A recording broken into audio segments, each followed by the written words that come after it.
So let's take a look at this first lick. Starts on the D note here at the 7th fret G string. Okay, we're going to strike it twice, down, up, and then bend up from C sharp, 1 fret. Then strike that and bend it down, release it down into C sharp, and then release to C. Like that.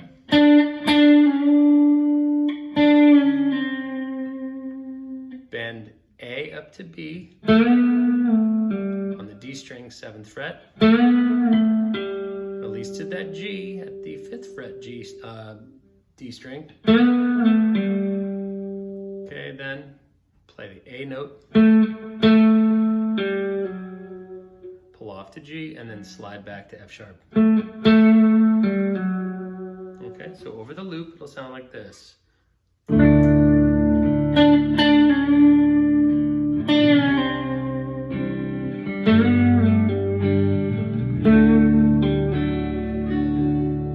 So this next line relies heavily on these string pairs, okay? We're going to play them in these stacks. Okay, and we do that, those 4 pairings 3 times. 1, 2, 3, okay? And then a little trill. And then we slide up into the 3rd of our D chord, okay? But let me break this down for you.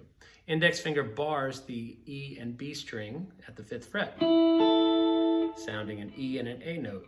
Okay, that's the 9th and the 5th of our D chord. So it gives it that bright open sound, okay? And we're gonna go from that to our pinky and ring are gonna play here on the 3rd and the root of our D chord. Then we're gonna go back here to the 9th and the flat 7. That's just saying we're just gonna move the bar up a fret, not a fret, a string set. So from the E and the B string, now we're coming and focusing on the B and G string at the 5th fret.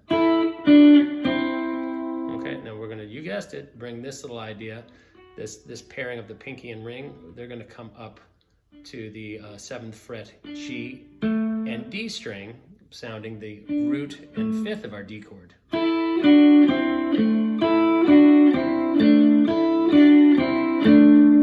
3 times through that, okay? Now you can do it with downstrokes. Okay, or we can do it with an upstroke, pull off, down.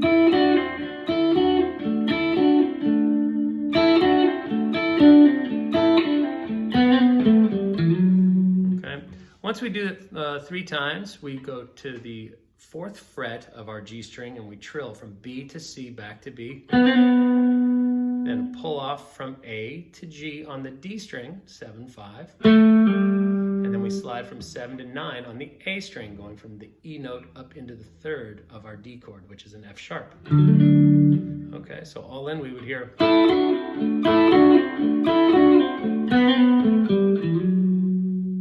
right, and that's kind of the back half of our first phrase. Okay, so.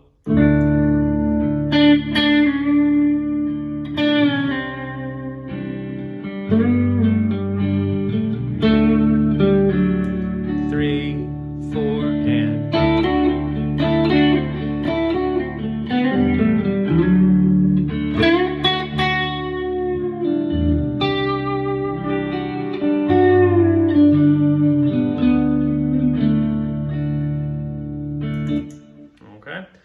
gears us up for the next line. So that's walk me out. Instead of walk me out, we started there on the root of our D chord. C chord, G chord, back to D. Over the D chord, we did Bob Weir thing.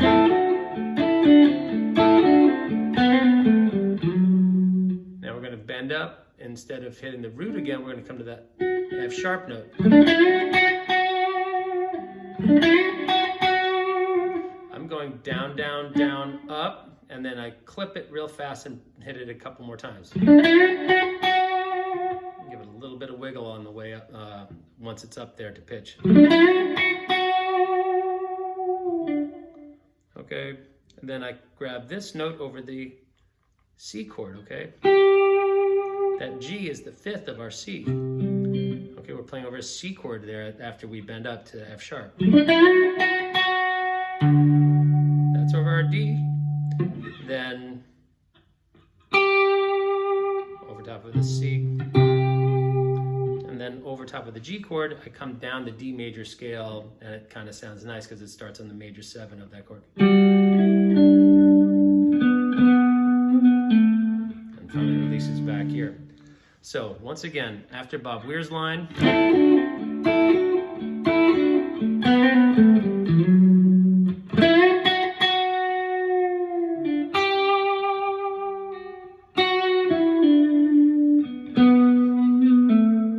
so we hit that G over top of the C chord.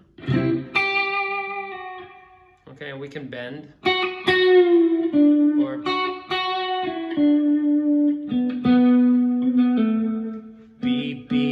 bend up to C, and then release back into the 5th of our D chord, that A note. 2, 3, 4, Bob Weir lick again.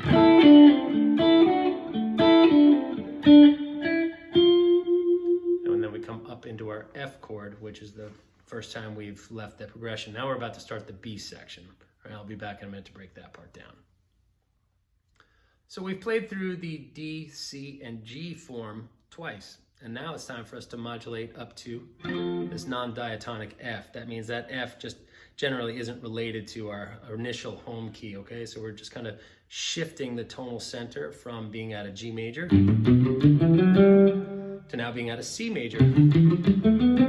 Okay, that means all the chords that are in the progression are built out of those two parent scales. I don't want to get you lost on this, okay? Let's not go down that rabbit hole right now. We can do that later, but for today, let's just learn how to play these lines over top of it, and it'll start to make sense over time, okay? So we got to get up to this F chord, and lo and behold, the F, A, and C notes are going to be our money notes. Over top of that, then we go to a C chord, which is going to be G, E, and C, our triad there. We want to hear over the E minors, our first minor third, or flattened third that we're hearing, is that G note. So that's G, E, and B are that's the triad for our E minor chord, and the D chord is, again, F sharp, D, and A. And you're going to see in this line,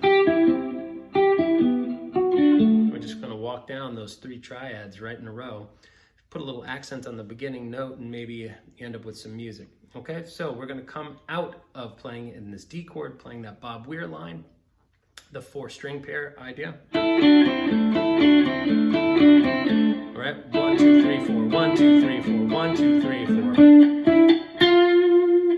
D, E, F. Okay, F, natural, not F sharp. 10th fret G string on the downbeat of our F chord.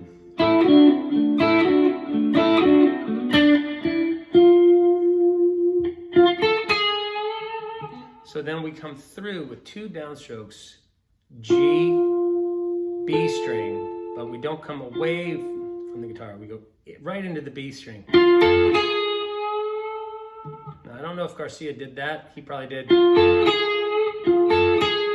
like alternated, down, up, down. You can do that. This is how I do it. We're going to be bending up from this A flat back into A. Okay. Then we're going to hit it and then release down. Same way we did. Okay, so just like we did in our opening phrase, we're going to go.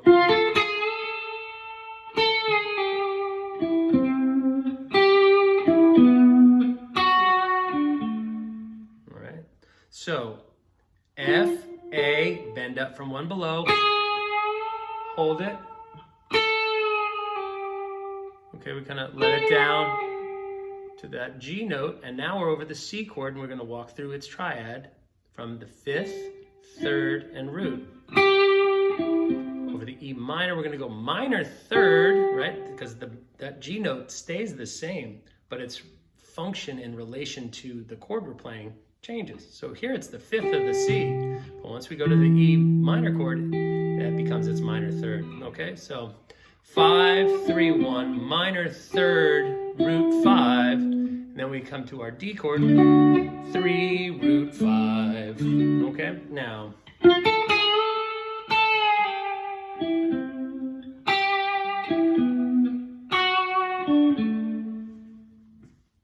we're line. Build. And now we're ready. That's making the change again to our second time through the F. We're going to do the same move. Instead of, we're going to come up here and start on the C and go 5 root, and then major 7 of the F chord, and then bend back into root. Like that, okay? So.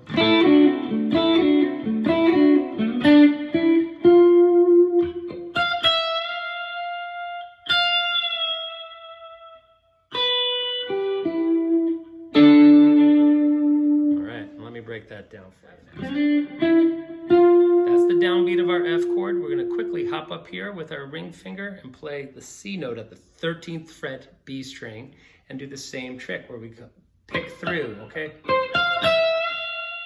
However you did it back here, do yourself a favor, create a system, okay?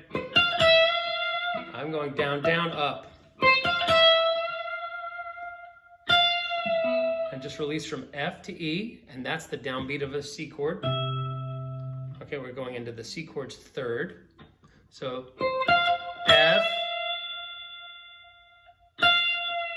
C, and then we're going to go for the E minor chord. We're going to arpeggiate or play its triad from the 5th degree here at the 7th fret, high E string, B note. G, E. Okay, so this little staircase. Okay. It's kind of diagonal shape.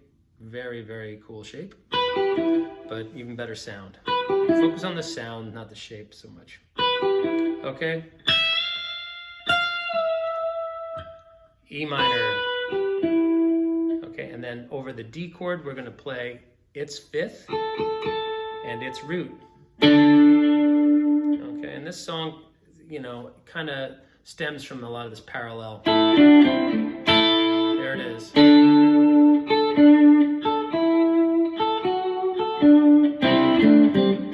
All those kind of intervals, so stacking this little thing. I really love that. All right, and that's the last time we go through, except we do have to tag the little line. Okay? So let's wrap this thing up, okay? We've just come up and we've tagged that F chord.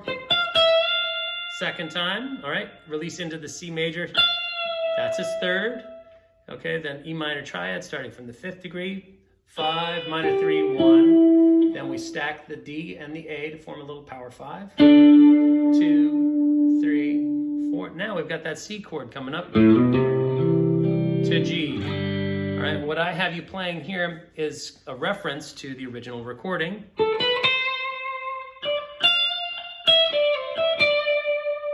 Okay, so that's going to be A, B, C, D, F, 13th fret, okay? Then 12th fret. So that's 12, 15, 13, okay? Then back to 12 and then back to 15 on the B. Ending on the D note, okay? And that last little line is very reminiscent to the opening lick in the song. So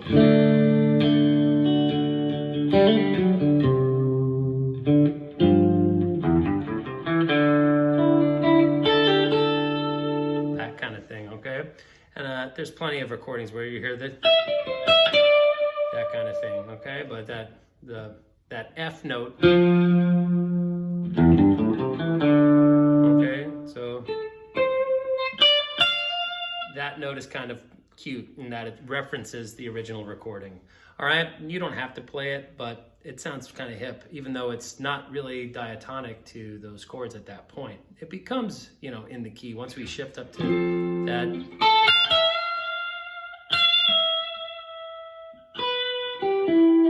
Okay, then the loop wraps up, and here's our line.